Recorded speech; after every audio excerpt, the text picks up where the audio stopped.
why do they think that there is no such thing as Israel?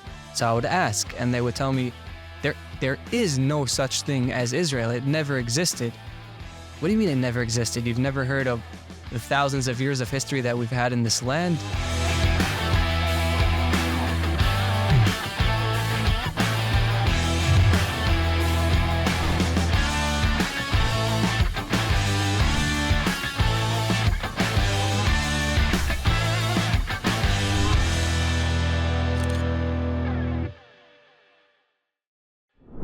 On October 7th last year, when Israel was invaded by Palestinians from Gaza led by Hamas, one of the many notable aspects of the day was the chants that they were crying out as they were committing their atrocities. They weren't crying, "We're ending the occupation." They cried, "Allahu Akbar." They weren't saying, "Free, free Palestine." They were saying, "Slaughter the Jews." This came as a shock to some people, especially those who thought that the problem in Israel between Israel and the Palestinians had to do with land and specifically Israel's control over Judea and Samaria and Jerusalem, and that if Israel would just quit these areas, then we would get to some sort of a deal with the Palestinians that would allow for the much vaunted two-state solution.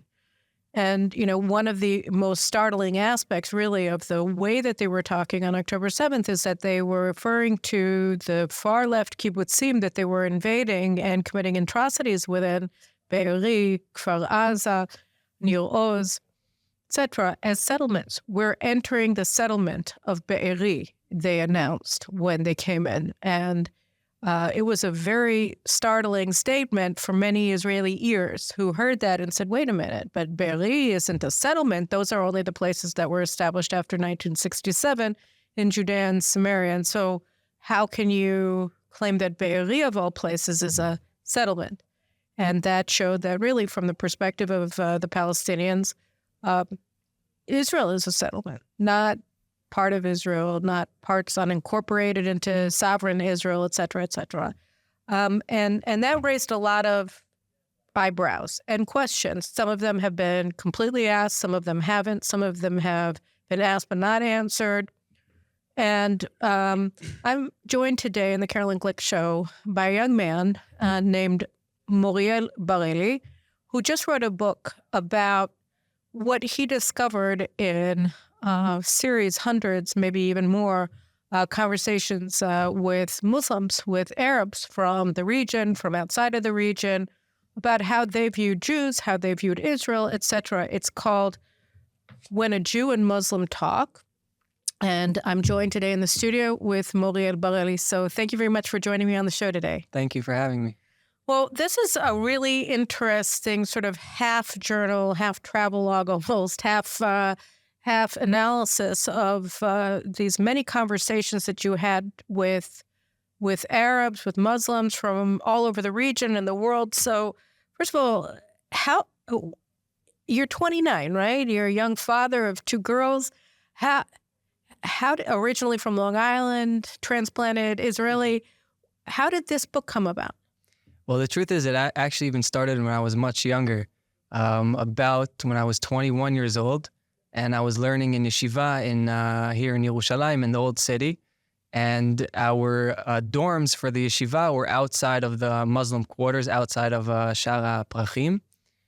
Flowers Gate. Flowers Gate. Mm-hmm. And every day we would walk from the dorms through the Flowers Gate or through Damascus Gate to the yeshiva and through the Muslim quarters to the Christian quarters where the yeshiva was.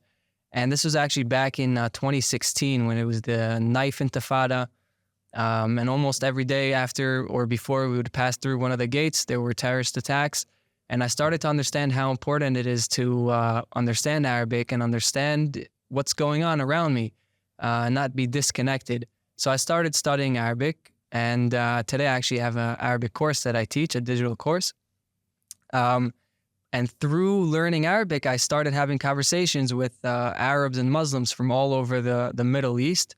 Through apps, language learning apps, I would make a profile that I speak English, I want to learn Arabic. The app would show me all the Arabic speakers who want to learn English. And then I would just speak with people from Gaza, from Jenin, from Shechem, from Jerusalem, Arab Israelis, and also from Lebanon, Syria, Jordan, Egypt, from all over the region, even Saudi Arabia, Dubai, Morocco. It almost became like an obsession. The actually learning the language itself, and also the conversations that just went in such an interesting direction.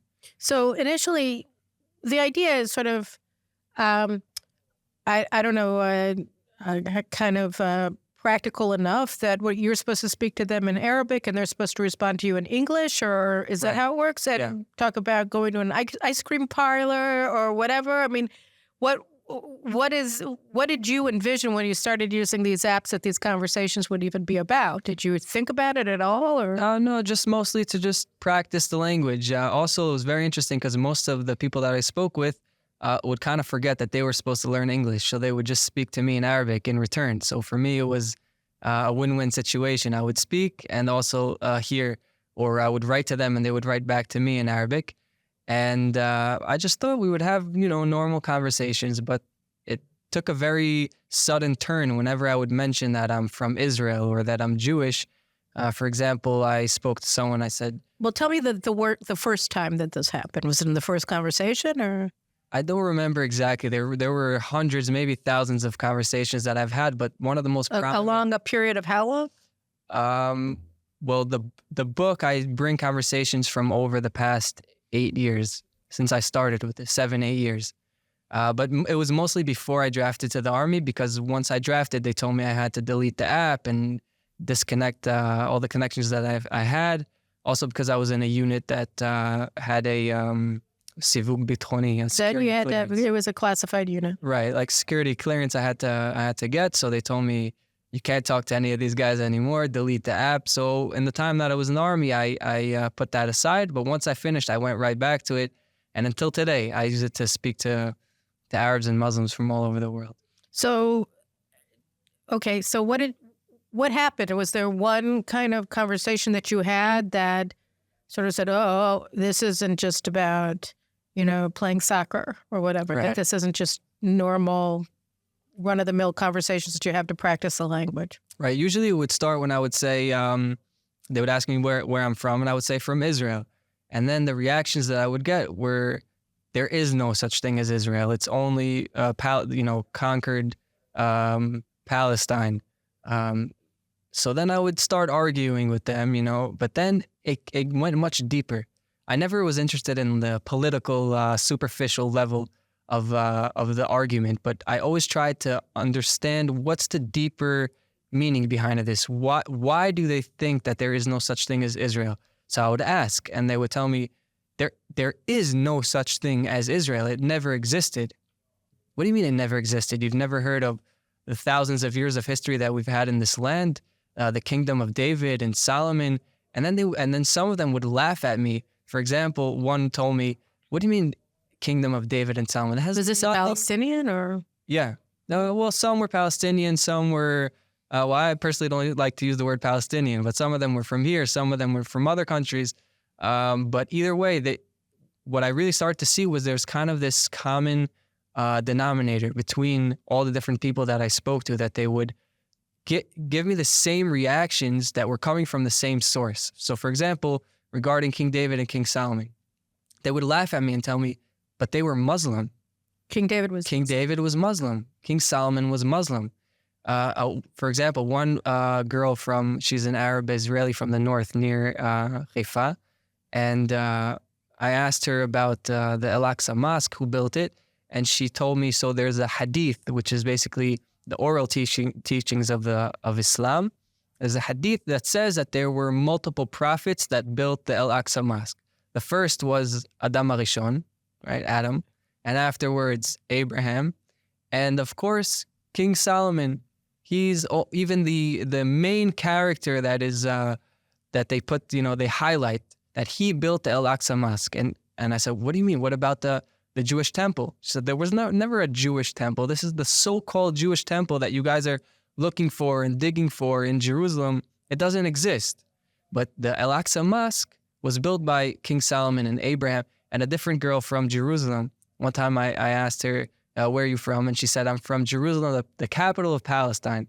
What do you mean the capital of Palestine? It was never the capital of any Muslim entity that ruled in this land. But whatever. We argued about that. But then she says, but look, the temple, the mosque, Al-Aqsa Mosque, was built by Abraham, who himself was a Muslim. So this mosque and this land, Jerusalem, it belongs to the Muslims. It doesn't belong to the Jews. So is this replacement theory, or is it just like a total rewriting of history? Where, I mean, because if Islam was founded by Muhammad, then how are people who lived thousands of years before Muhammad Muslims? Exactly. So this is a question that I asked on actually on TikTok, on one of these videos on TikTok. I wrote a comment, and a bunch of people answered me, a bunch of Muslims, and they said, "You Jews are uneducated. You don't know what Islam is. You think it's a religion." And the truth is that they're correct. We are uneducated about Islam, about Arabic culture, about what they think, how they think, what they view, and this is a reason why I think that we have so many problems with them, and that we need to learn much more about them so that maybe we can solve these problems. But so what was their answer? So their answer was, Islam is a way of life. It's the only religion in the world because it's the correct way of life that God wants from from the people that he created. All the other religions, right, and it says it in the Quran, that there is no other religion other than Islam. Right. So if that's the fact, then Adam was a Muslim and Abraham was a Muslim. And it says in the Quran, there's a verse that says, Ibrahim ma kan Yahudiyan wala Nasraniyan. He wasn't a Jew. Abraham wasn't a Jew or a Christian. Walakin kan Hanifan Musliman. But he was a righteous Muslim. And there are other verses as well that the children of Yaakov, Jacob, when he was on his deathbed, he called his 12 tribes, the 12 kids. He called them and said, "Who will you worship when I pass away?" And they said, "We will worship the God of your father, your father and your grandfather." And then he says to them, "And you will be Muslim." And they said, "Yes, we will be Muslim." So, but what does it mean to be Muslim? So, as I said, these people on TikTok were saying it's a way of life. Meaning, so what was Muhammad's role? Okay, right. So first, let's go a little bit deeper into the concept of Islam. So in Arabic, this is also why it's so important to understand Arabic. The word Islam in Arabic means submission, to submit yourself to the one supreme God. The only way to do that, of course, is to believe in one God and in his prophets, because you can't submit yourself to God if you don't know what he wants from you. And he tells you what he wants through the prophets. So you have to believe in the prophets and you have to believe in God. So that makes you a Muslim. So if that's the understanding, then we could both agree that, okay, we can call Abraham and Isaac and Jacob and all of the Bnei Israel, all the 12 tribes, and Moshe, everyone, they were all Muslim in that sense that they believed in one God and in the prophets that were sent to them. So, and that's a definition of Bnei Israel in the Quran. They're considered Muslim, and all the prophets that we know in our Tanakh, they were all considered Muslim. And it even says that Bnei Israel, that God took them out of Egypt and gave them the Torah and Mount Sinai and everything that we know in our Torah. But then they started moving away from Islam, from the righteous path, from this way of life that's called Islam. They started moving away. They started sinning. They sinned in idol worship and the golden calf, and they killed the prophets that were sent to them. They didn't listen to them. And they changed the Torah itself. They changed the actual text, and they perverted the text. And then they became Jews. So in the Quran, there's a distinction between Bnei Israel and the Jews. So for example, it says in the Quran that Bnei Israel were chosen to be above all of the nations. They're like the chosen people, and that God gave them blessings and all of these things. But that's correct when they were Muslim. And these are also in conversations that I've had with people. I tried to argue with them. I said, but it says that Bnei Israel were the chosen people, that God chose them. He took them out of Egypt. He gave them the Torah. And they said, yeah, this is all correct. But this is when they were Muslim, before they turned their backs to God and became Jews and created this new religion. So Muhammad was necessary because the Jews had left the path of Islam. And so he was there as to try to force the Jews back or reintroduce Islam to to the world after the Right. Jews had perverted it? Is that what- Exactly, to reintroduce it to the world. So basically, there are other verses in the Quran that say that the Quran it strengthens all of the prophecies and the books that have come before the time of Muhammad, meaning to Moses and to Jesus, by the way, who was also considered a Muslim prophet. I had a conversation with the girl from Morocco, like a video chat through this app. And we were arguing, and I told her, Jesus was a Jew. And she starts cracking up and laughing. What do you mean he was a Jew? He was a Muslim. So they don't even understand the terminology. There's almost no basis for an argument here, because the terminology, everyone understands it in a different way. So, but going back to the point before, the Quran comes to strengthen the revelations that came before to Moses and to Jesus, but both were perverted. So the final and last revelation comes to Muhammad so that he can bring back the truth to the world. And the problem is that those who are closest to this revelation that he brought to the world are the Jews, because he basically took all of the same stories, all the same ideas, the same characters, and he said, I am a continuation of those prophets. I'm not trying to bring any new ideas. I'm continuing the same revelation since Adam, since Abraham, since Moses, all the way until me. Now I'm just bringing back the truth that was perverted along the way. But the Jews, of course, didn't accept him, and that's where the problems really start. So, William Shire, who wrote The Rise and the Fall of the Third Reich, I saw recently a YouTube video of him describing a film that came out at the end of the war in 1945 about Hitler Youth. And what was interesting about the film, and also his narration of it, was that it worked out, and I hadn't realized this, that the Nazis actually took the babies away from the parents basically at birth and began, indoctrinating them into Nazi ideology of the Fuhrer and the race stuff and and the anti-Semitism. So that the concept that was presented in this film about Nazi youth that Shire was discussing was that in order to deform their brains into believing that the evil of the Nazis was good, that they really began indoctrinating them from infancy.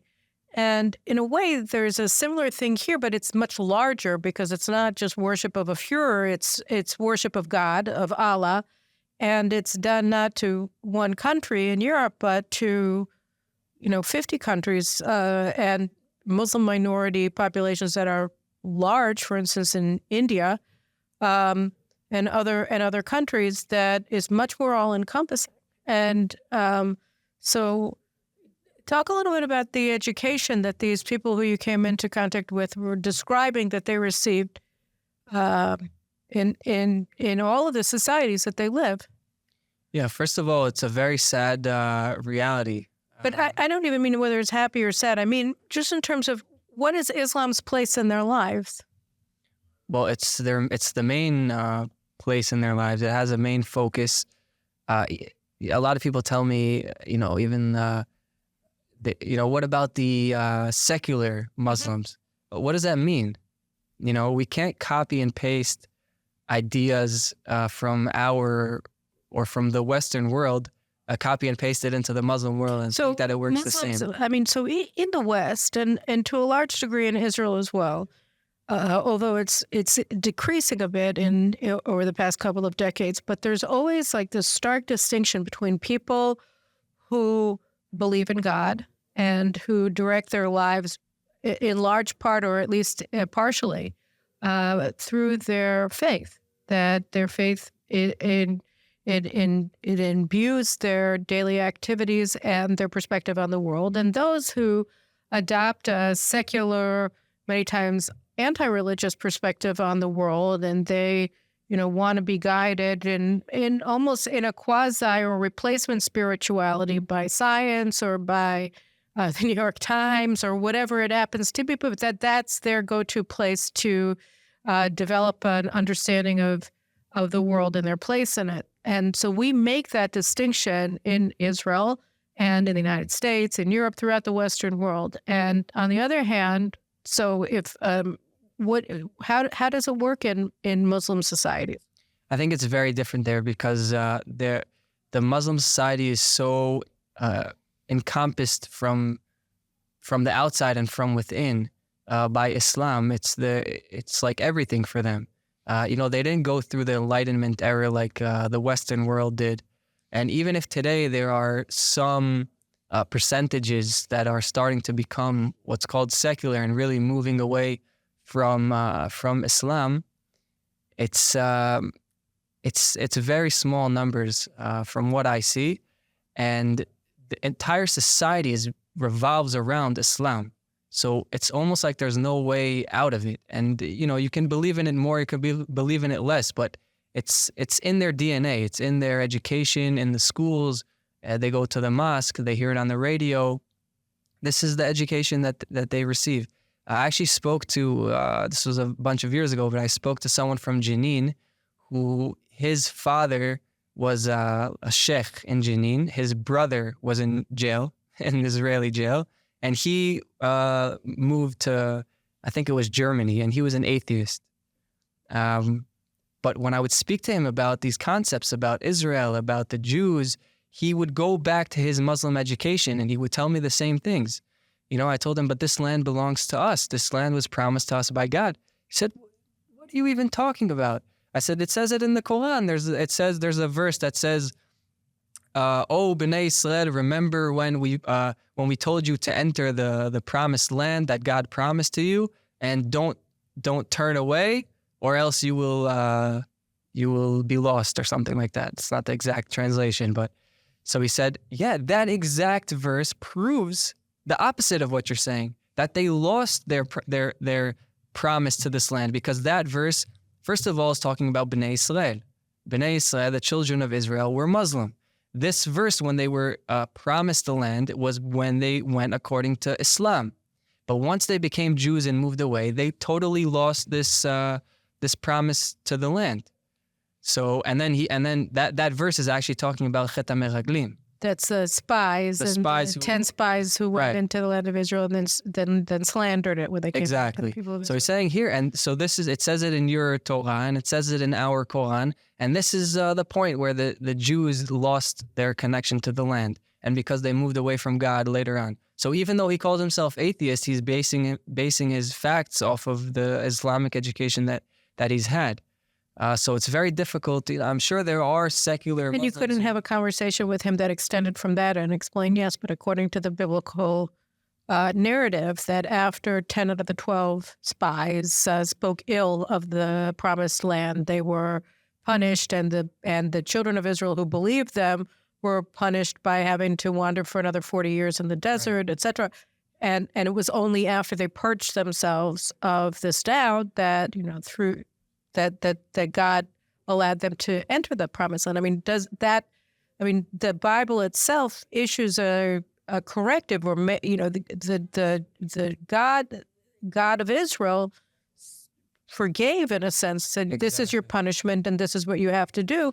And then the children of Israel did that. Right. And Joshua came and led them in. So, how did they deal with that? Did you have a conversation about this? Yeah, so I think that the words that you use is exactly the point, the God of Israel. Mhm. So there is no God of Israel in the Quran, right? So we say the God of Israel because we understand that our connection with God is a connection that's inevitable. We can never lose it, and it's not up to us. It's not up to our righteousness or our wrongdoings.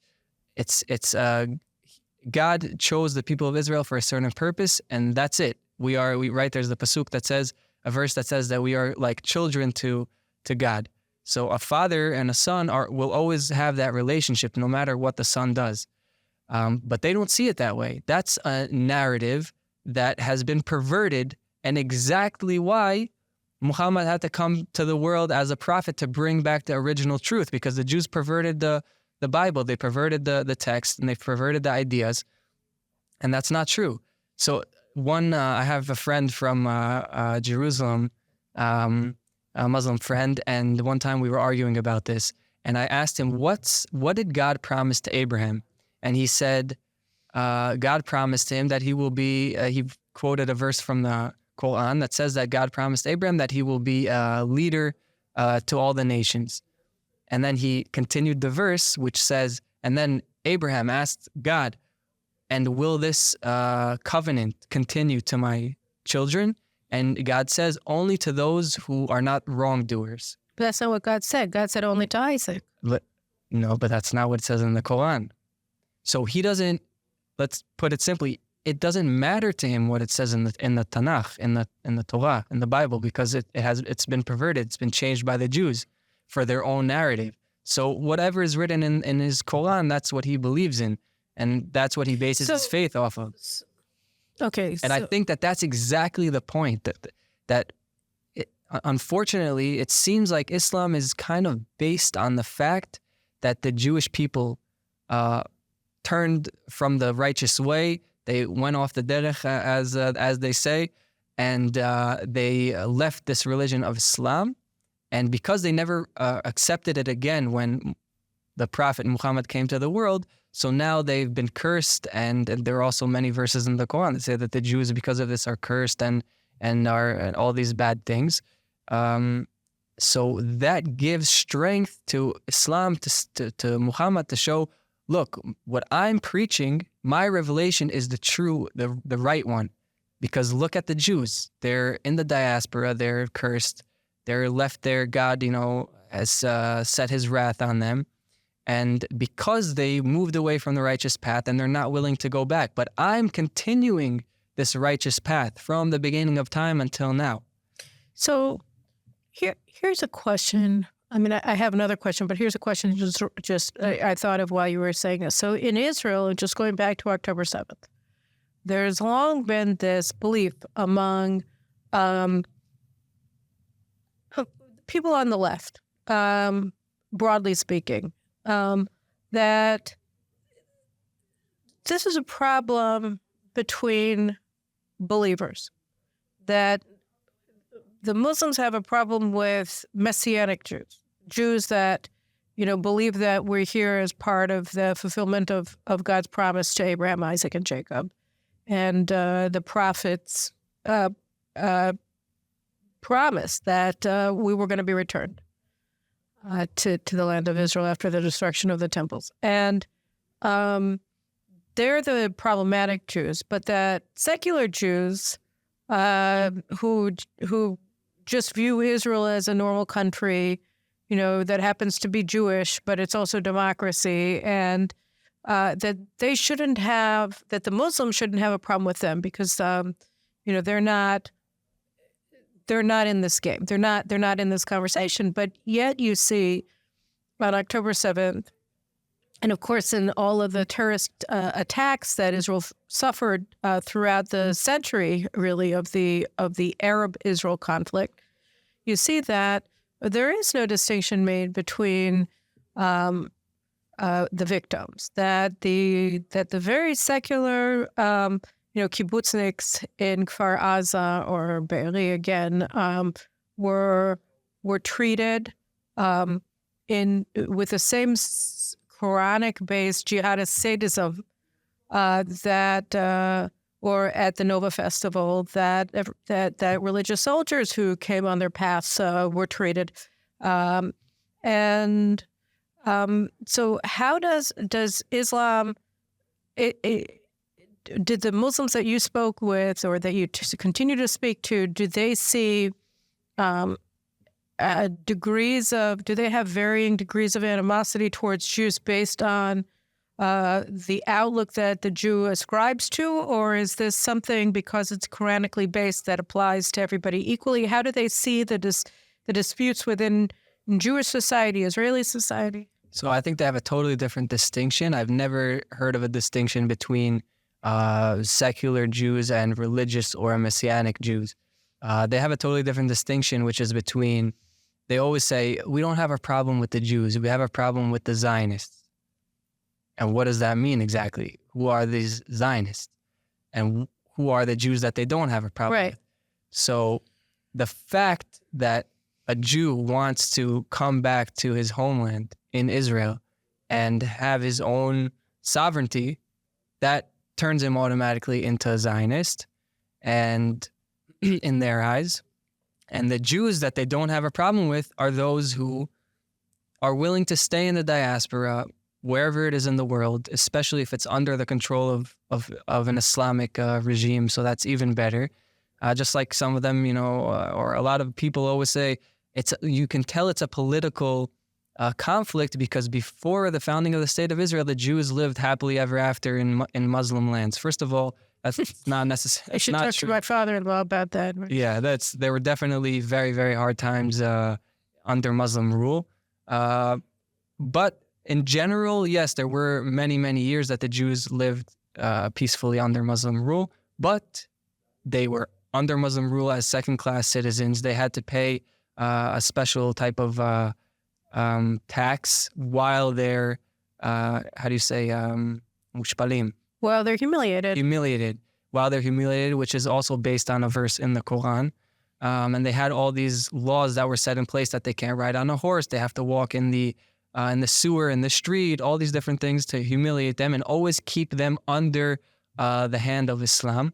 So yeah, if that's the way Jews are going to live, then okay. So and constant terror that their daughters were going to be kidnapped and forced into marriages with Muslims. Right, and every once in a while, pogrom that they're going to burn everyone in the Bet Knesset or whatever it is. So fine. So then there's no problem with the Jews because it doesn't pose a threat, a theological threat to Islam. But the second the Jews come back to the land of Israel and our prophecies are coming true, it doesn't matter if you believe in it or don't believe in it. They see it that way. They see it as a threat to Islam because Islam is based on the fact that the Jews are meant to be left in the diaspora, that they're cursed and that they're not supposed to come back to the land of Israel. They're not supposed to rebuild the state. They're not supposed to rebuild the temple. So, but that's what's happening. So the very not just establishment of Israel, but but political Zionism. I mean, Zionism is an inherent part of Judaism. You have the three pillars of Judaism are the Torah, the land of Israel, and the people of Israel. So you can't really have Judaism without all three because it becomes incoherent.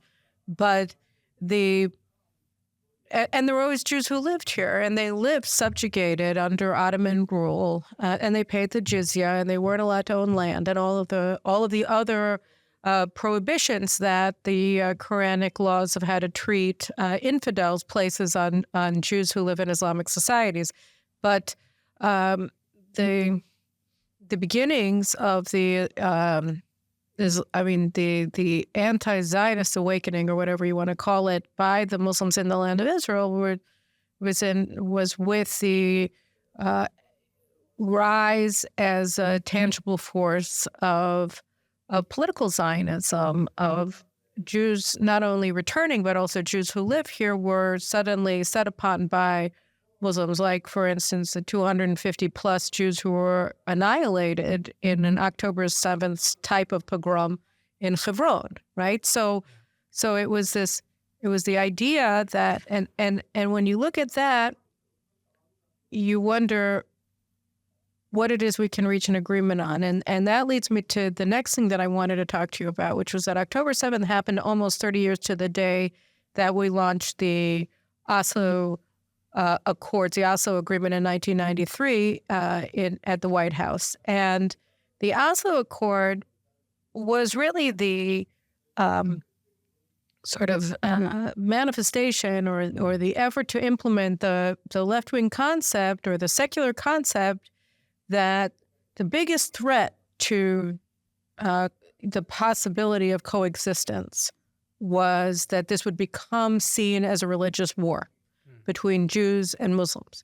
And the idea of Oslo was we're going to block that from happening by building an accord between the secular forces in Palestinian society, which are the PLO, versus Hamas, which were the religious extremists, and with this secular left-wing government in Israel led by the old Palmachnik, Yitzhak Rabin, and Shimon Peres.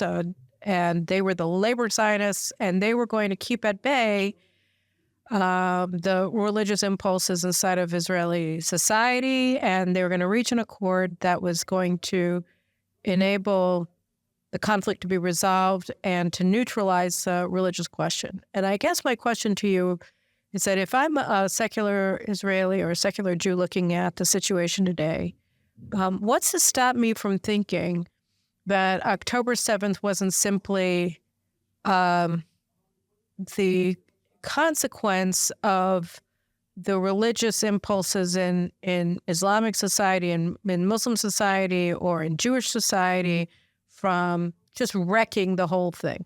That if the Likud hadn't risen to power after Rabin's assassination, then Hamas wouldn't have risen to power. And then all of these religious nut jobs started taking over, and that's what ruined the whole thing. And what we really have to do is just repress them both so that we can get back to the two-state solution.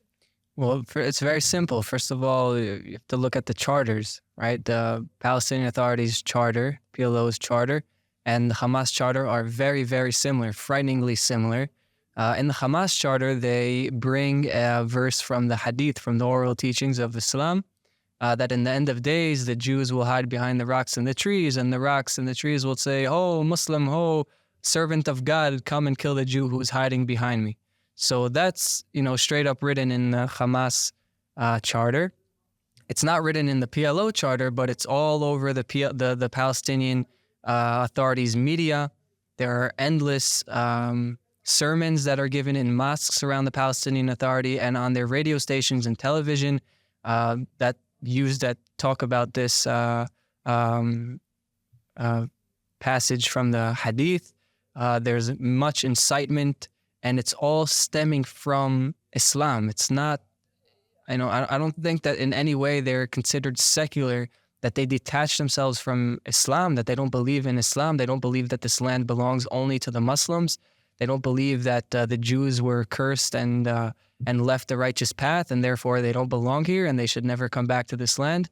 They believe in the same thing. So what makes them secular? And actually, the PLO charter, when it refers to Jews, it says that the Jews of today have no relationship to the Jews of the land of Israel, which is a little bit different from what you were talking about before. But they deny Jewish history and a relationship between the Jews of the 20th century when they wrote it and the Jews of Israel. And they say that Judaism is not a nation. It's just a religious minority that exists all over the world, so that they're defining us in Quranic terms that are not necessarily consistent entirely, because the Quran says that the history of the Jews was lived by Muslims. Is that what they say? That the Jews, that King Solomon and the Davidic dynasty was actually Muslim? Is that what they say? So that then it is consistent. So they say that, and therefore there's no right to a Jewish state. That the people who are here are in fact colonial interlopers who were sent here by imperial powers in Europe. So that is, I guess, consistent with the Quranic thing. And then what you're saying basically is that even though the Palestinian Authority is supposed to be a non-religious entity, that Islam and Islamic teaching infuse everything in their lives. Yeah, and in the schools all over the Palestinian Authority, in the mosques, everywhere. So I don't exactly see how, why people call them secular. In what way are they considered secular? If they're basing everything off of their Islamic understanding of history in the world, that doesn't really make them secular, in my opinion. So you're saying that the Palestinian Authority itself was never actually secular? Yeah, I don't think that term really exists in the Muslim world. And so it's sort of all in our heads then? The whole idea, this is a construct that was just... I think people are trying to find, the partner, right? Who can we make a deal with? Even today, unfortunately, right? Who's the partner? But I don't think they understand, the culture, the religion. I think if they really understood, what we've been talking about this whole time, then they wouldn't see the Palestinian Authority as a partner for peace, because they straight up say it in their charters and in their mosques and on their radio and on their televisions, and it's stemming from their religion. You can't disconnect from between the two things. To me, it's obvious, but I think that people have a tendency to see the world through their own, their own way of life, their own moral values, their own culture, and they copy and paste it to others as well. But that's the worst way to go about the world. And people are scared to, like you said before, they didn't want this to be talked about or to become a religious conflict, but it is. You can't hide that fact. Trying to sweep it under the rug is only going to make it worse, because that's the root of the issue. That's the root of the issue that needs to be addressed, instead of trying to hide it, and then one day it's going to explode. So I want to sort of move, as we move towards the end of our conversation, to two things. One is you basically have two models I can see, and I don't know that they're models. I mean, I'd like your thoughts on it. So we've seen that, particularly since the so-called Arab Spring, brought all of these openly Islamic regimes to power throughout the Sunni Arab world, and led as well to the rise of Islam, to Iran as a hegemonic regional power with nuclear aspirations, and all of these terrorist armies that are now fighting Israel actively. We see that there was a parallel development, which I'm trying to understand the significance of, which is what happened with Saudi Arabia and with the UAE, which had been supporting jihad, which had been funding all of these Muslim Brotherhood mosques throughout the West, and had, that Saudi Arabia itself was a very, very jihadist society with their religious police and the subjugation of women. And suddenly, really, you're starting to see changes in Saudi Arabia, where Mohammed bin Salman has been changing the whole trajectory of that society in terms of their anti-Semitic indoctrination in the schools. He's kind of, at least if he's not putting an end to it, it's very, very minimal in relation to where it was. He's expanding the rights of women, and he and his people have been talking pretty openly about normalizing their ties with Israel. He enabled the Abraham Accords. They would never have happened without a green light from him. So is this a religious shift? Because it's a very religious society, and now you see, like, they were putting the Islamic police in jail, the ones who were beating people on the street if they weren't going to the mosque 5 times a day, or arresting women if they were out on the street without a male. A nuclear family relative, or a son, or a brother, or a father, or a husband.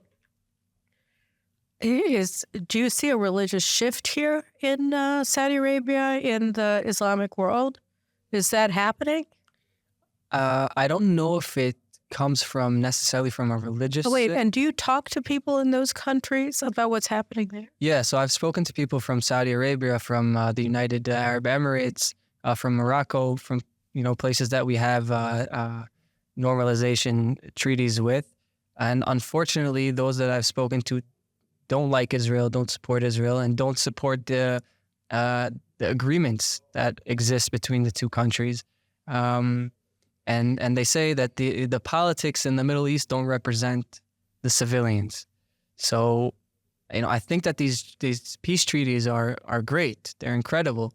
But unfortunately... Because we're thinking maybe there's a shift here. And you're saying no. No, there might be a shift. I don't think we're seeing it yet. I think the true way to measure it is the civilians, the people, the regular population. What do they think? If there's really an educational change, then you have to see it in the civilians, not just in the politics, not just in the businessmen, because those are people who have, their own interests, and for political interests, for example, to fight against Iran or the Iranian militias around the area. So that's a very, very good reason to join forces with Israel and to normalize the ties.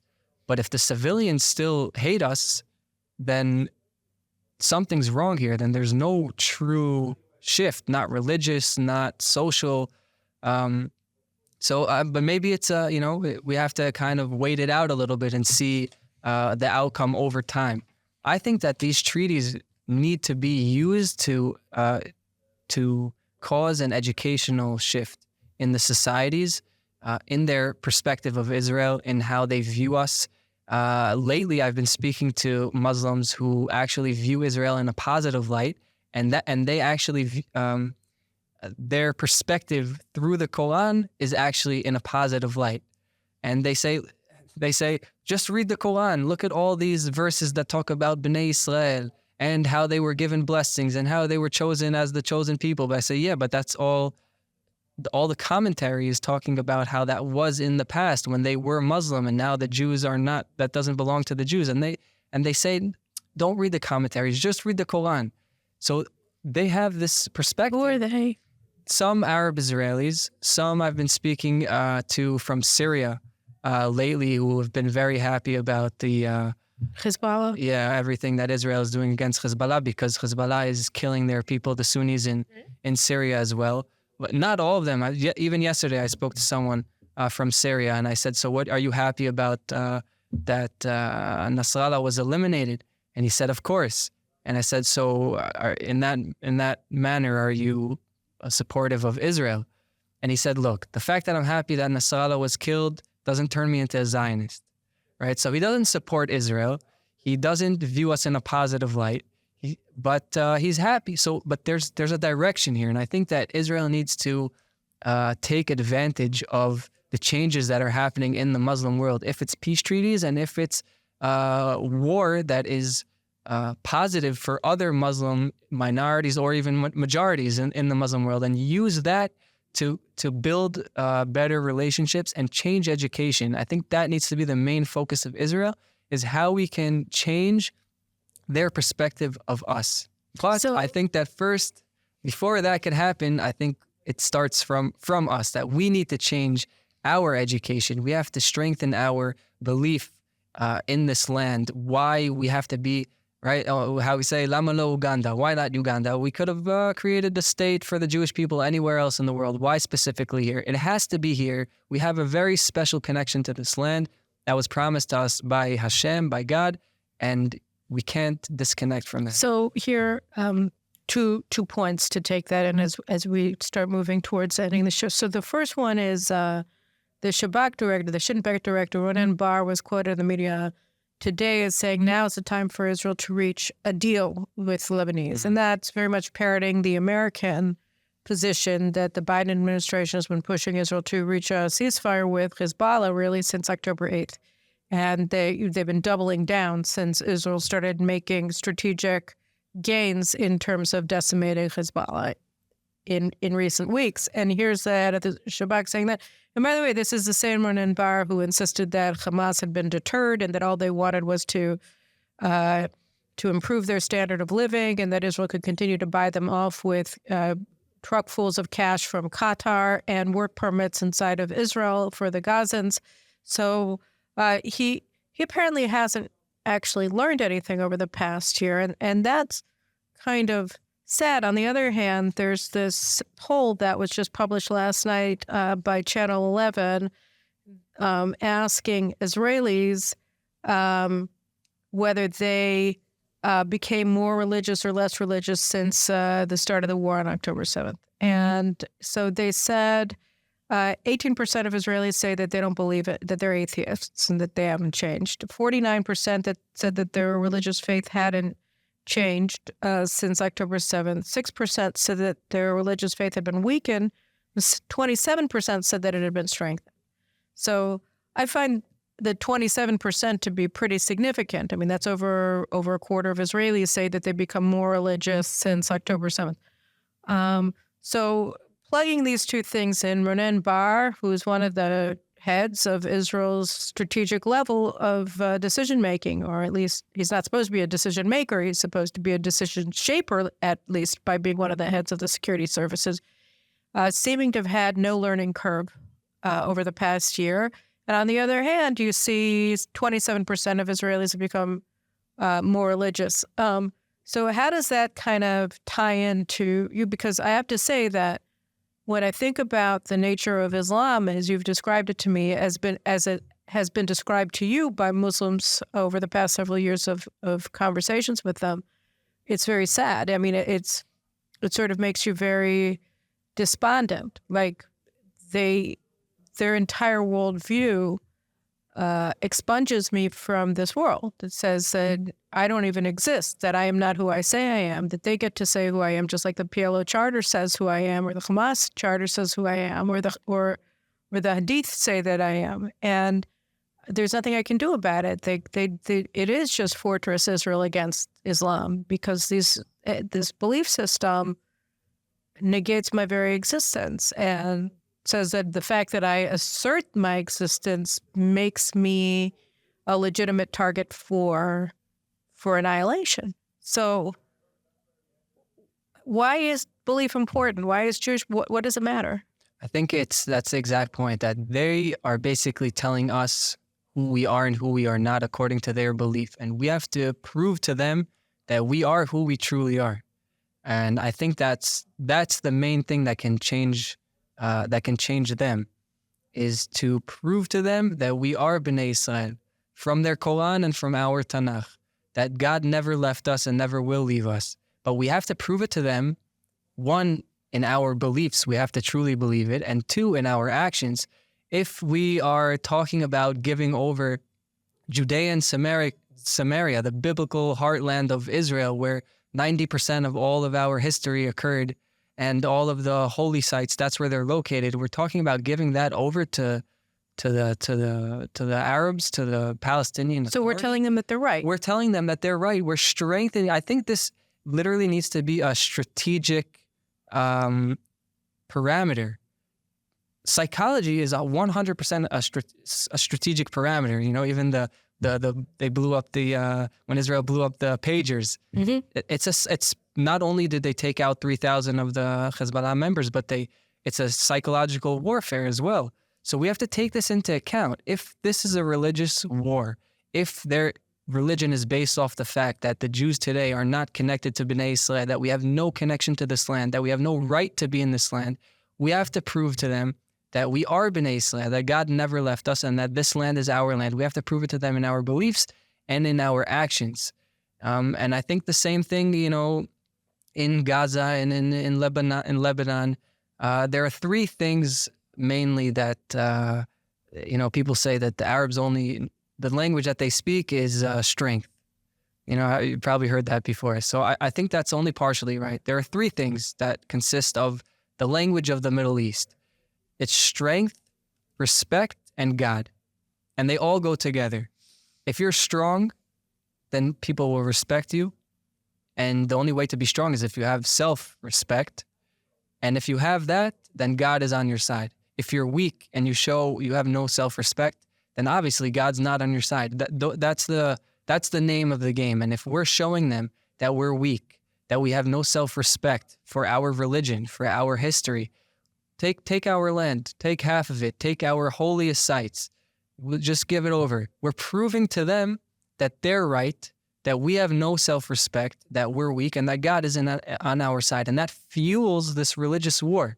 So I think that this needs to be taken into account. So you're saying that the jihad that we're facing today, we've really been facing it since the first suicide bombing, which occurred right after the Oslo Accord was signed. I mean, the Oslo deal was signed in September of 93, and we had our first suicide bombing in Israel in March of 94. So, so the Oslo Accord made jihad inevitable because it told the Muslims that the Jews agree with them, that they're right, and all they have to do is go in for the kill shot. That's basically what happened. Yeah, and it's not just about Gaza. A lot of people, when they talk about the Oslo Accords, so they just think of Gaza, but all of Judea and Samaria in certain phases is supposed to be given over to the Palestinian Authority. That's literally saying we're raising... And Jerusalem. And Jerusalem. Jerusalem. I mean, Ehud Barak gave up the Temple Mount, and so did Ehud Olmert. I mean, they both said, take it. I think one of the strongest messages that I got from someone that I've spoken to, like a smack in the face, he told me, why should we believe this land belongs to you if half of your nation doesn't believe this land belongs to you? Right? If it's people who are saying to give over Judea and Samaria, or if it's people outside of Israel who are, he would send me TikToks of Neturei Karta and saying, here, you see, these are he says, these are the real Jews. So again, I think it starts from us. We have to strengthen our belief in our connection to this land, the God-given promise of this land. And you say tzidkat haderech, we have to, and the justice of our cause. The justice of our cause, why we're here, why are we fighting this war. And in the end of the day, we're here because our purpose as Am Yisrael is to bring light and blessings to the entire world. I joke around with some of my Muslim friends from Jerusalem. I say, look, I have a very simple solution. You like to pray, I like to pray. You bow when you pray, so do we. You like to eat lamb, so do we.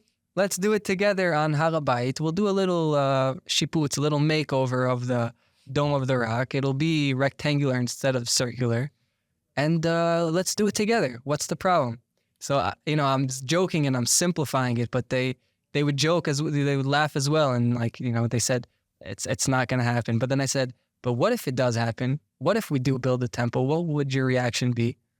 And he says, our goal as the Palestinians is to protect, and he's from Jerusalem, so our goal as the Palestinian from Jerusalem is to protect Al-Aqsa. So we're never going to let you do that. But if you succeed, min Allah, it's from God. So they have also this, belief that in the end of the day, whatever God decides, it's what he decides. So if the Jewish people prove to the Muslim world that God is on our side, and he decided that we have to come back to our homeland because we are Bnei Israel, and we have to have control of Yehuda v'Shomron, of Judea and Samaria, and all of the holy sites in our land because it's part of our history. And we have to have control of the Temple Mount. And we have to build the third temple. And it's not just for us. We're not some kind of, the way they see it, as Zionistic, crazy people who want to control the world. This is for the better of all of society. For people from all over the world can come to Israel, can come to Jerusalem together to worship one God. That's what it says about the temple. Lekol ha'amim. That's what's ringing in my ear, because we just said it yesterday on Yom Kippur. Yep. So it's definitely not simple. It's definitely not easy, but I think that this needs to be our vision. So it's exactly the opposite, by the way, of what they've been telling us, right? It's not that the non-religious prevent a religious war. It's that the religious people, have it out. And it doesn't necessarily mean that you're getting to Gog and Magog kind of, what is it called? Apocalyptic. An apocalyptic Armageddon. Right. It's possible that if we stand up for who we are and we demonstrate it, that they're wrong, that they'll simply accept that is what it's possible. I mean, it's certainly not possible for us to say we give up everything that we ostensibly believe in order to get peace, and then we get settlement Be'eri on October 7th and Allahu Akbar, right? I mean, that's what ends up happening. All right, well, listen, I think that this has been fascinating, and I look forward to getting out the word with your book. When is it due for publication? Does it have a publication date? So the Hebrew version, I actually wrote it in Hebrew. It's coming out after the Chagim. And the English one will be a month or two behind. Okay. All right. Well, good luck. And thank you for your curiosity that brought you to this point. Appreciate it. Thank you for having me. And we should all have a good new year. And we'll see you again soon. Thank you very much, Moriel, for joining me today.